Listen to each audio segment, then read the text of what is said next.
I invite everyone, please rise. The Vice Chairman will lead us in the prayer. Let us put ourselves in the presence of God. Heavenly Father, we come to you today asking for your guidance, wisdom, and support as we begin this meeting. Help us to engage in meaningful discussion. Allow us to grow closer as a group and nurture the bonds of community.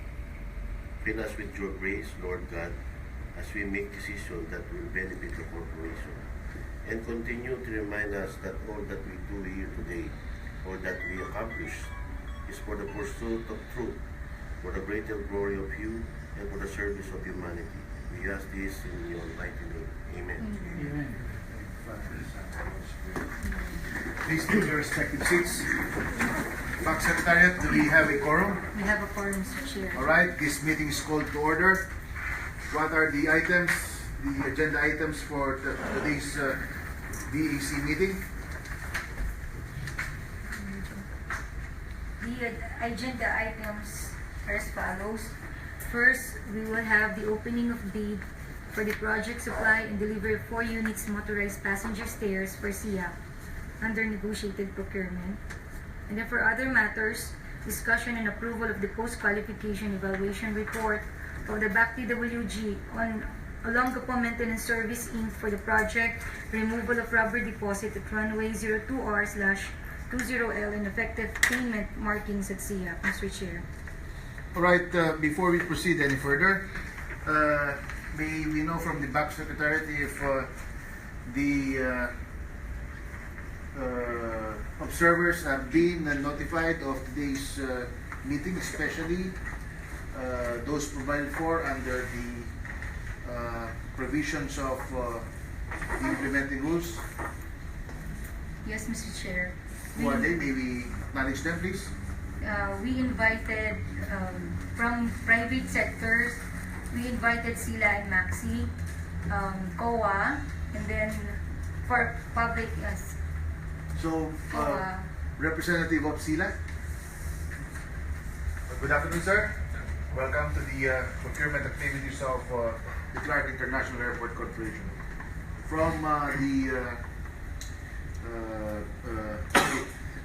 COA.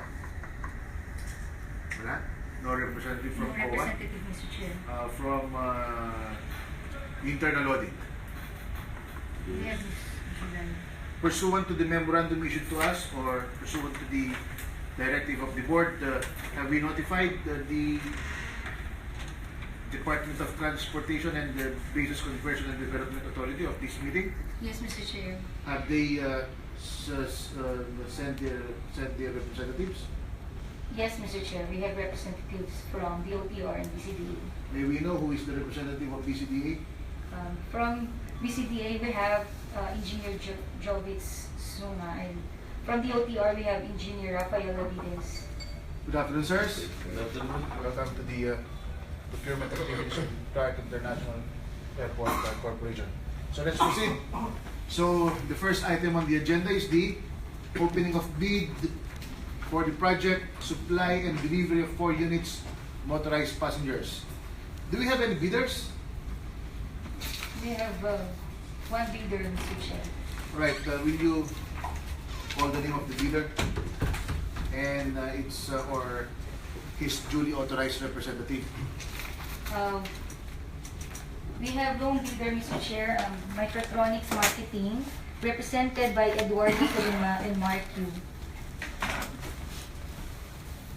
Do we have them inside this conference room? Magandang hapon po sa inyo. Ako. So, opening of bid for the project. So, do we have the bids? Have they submitted the bids? Yes, For the Mr. record, Chair. what time did they submit the bid? The bid, Mr. Chairman, for the record, Microtronics, Marketing Sales and Service Center submitted their bid 2:38 p.m. June 29, 2017 in a sealed envelope. for the record, nag-receive namin letter.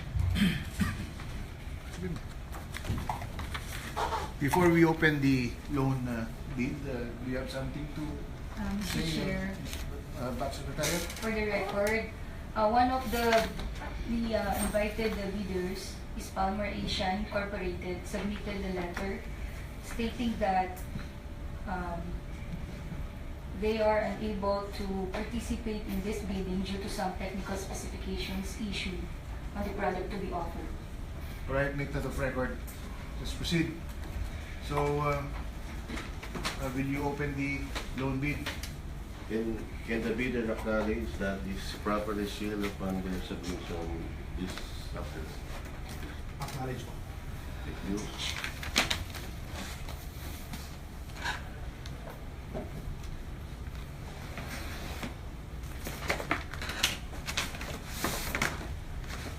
Inside the bid envelope, Mr. Chairman, contains two separate envelopes. The original bid, three separate envelopes, original bid, copy 1 and copy 2.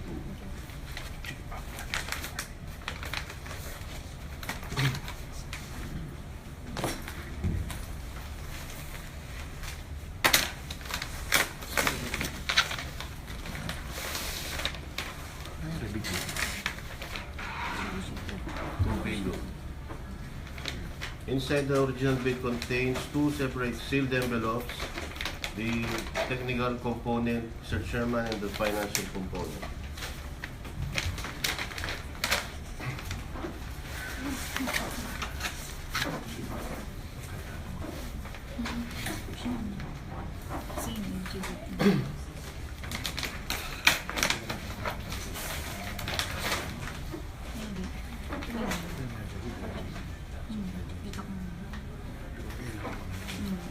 Let us put on record, Mr. Chairman, that Microtronics Marketing Sales Services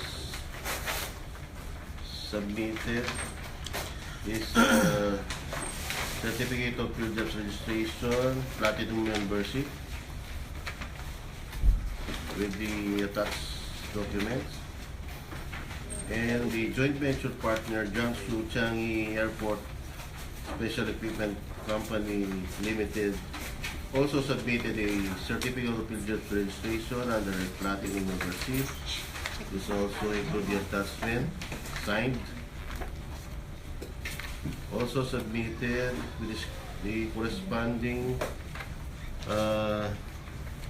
business license from China and with English translation and certified true copy.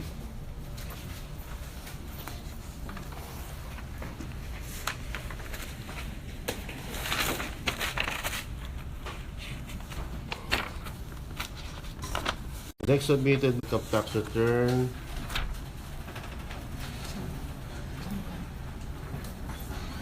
of Microtronics. That includes the attachment signed.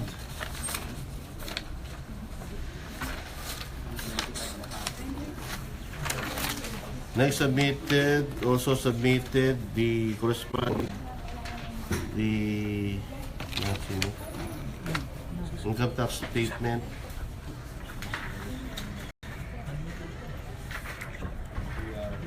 income tax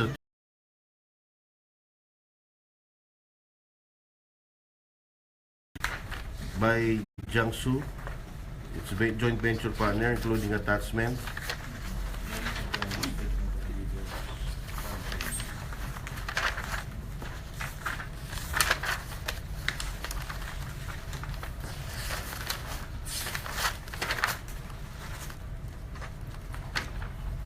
Also a registration from BIR submitted.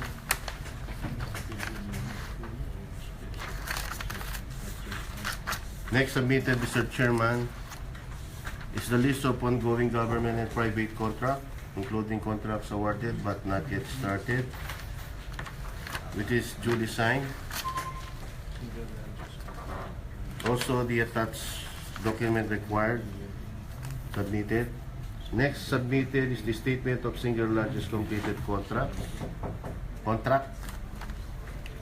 by Jiangsu Changi Airport Special Equipment Company Limited, which is duly signed. Also, Microtronics Marketing Sales and the statement of single largest completed contract, which is duly signed. Next submits CCP IT certificate.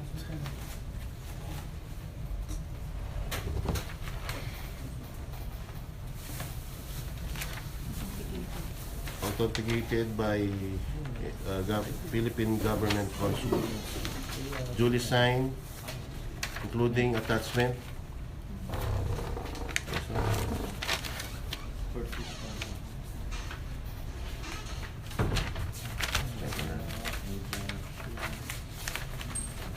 Next submitted, Mr. Chairman, is the statement of NFCC computation, which amount to 46,363,249 pesos 30 centavos, duly signed and notarized. For joint venture agreement submitted, with this duly signed between Microtronics Marketing Sales Service Center and Jiangsu Changi Airport Special Equipment Company Limited. And notarized, Mr. Chairman, including attachment, the security, band. There be security submitted, Mr. Chairman, duly signed, original, amounting to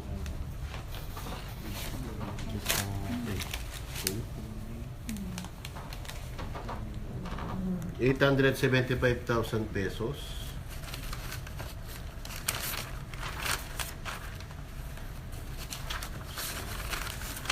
And duly notarized, Mr. Chair. Next submitted with the corresponding Insurance Commission certification, certified true copy, and bond endorsement also submitted from Intrastrata Assurance Corporation, also amounting 875,000. Next submitted, Mr. Chairman, is the description of equipment to be procured, which is duly signed, and the technical specification submitted, statement of compliance, stating compliance to all required in our terms of reference, duly signed. Also, the attachment of brochures, literature of the equipment, and duly signed, Mr. Chairman. Next submitted, Mr. Chairman, is the schedule of requirements. 60-day calendar days after receipt of notice to proceed for the supply of authorized passenger stairs, 4 units, signed. And with the delivery schedule 60 days. And warranty certificate, duly signed. Next submitted is the omnibus zone statement, which is notarized and duly signed, following the prescribed format of new edition of billing documents. That's all for its technical component, Mr. Chairman. All right. The bidders are in the meantime excused.